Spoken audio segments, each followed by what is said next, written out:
A very warm welcome to all of you. Today we will start statistics. Okay.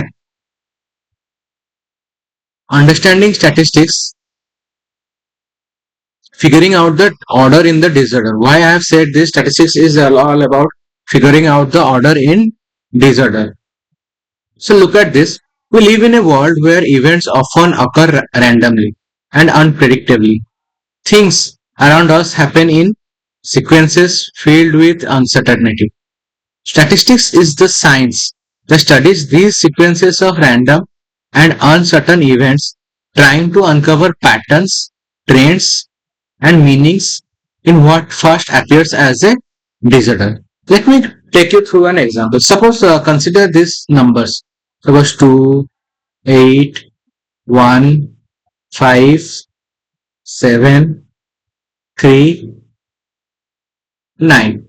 So, does this number have any significance looking at these numbers? These are just numbers.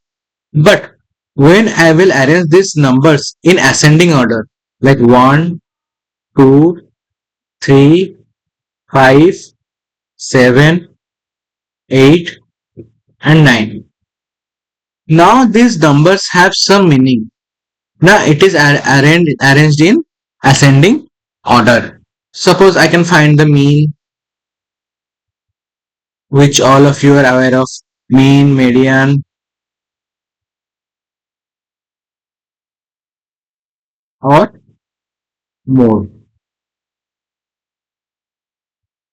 Okay, so now these numbers have some meaning and we can analyze these numbers. So this is what statistics is all about.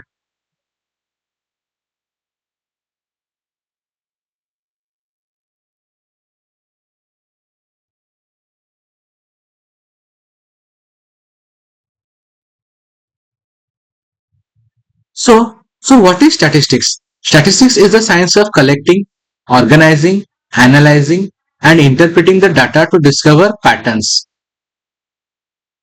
make decisions, understand uncertainty. So there was lot of uncertainties in those numbers when I have arranged that in ascending order. It has some meaning now. It's about finding the structure in the chaos. The number was all in the chaos order. So chaos disorder. And I have arranged those into order so that we can find the order in the disorder. Think of statistics as a detective statement. Imagine a detective arrives at a crime scene. Everything seems chaotic. Scattered papers, broken glass, random witnesses. The detective gathers information, sort through clues, connects pattern, and makes sense of these events. Statistics plays the same role in the world of numbers and events. It investigates randomness, okay, and finds patterns, hidden patterns, and reveals the truth. Okay, so this is all about for today. Thank you.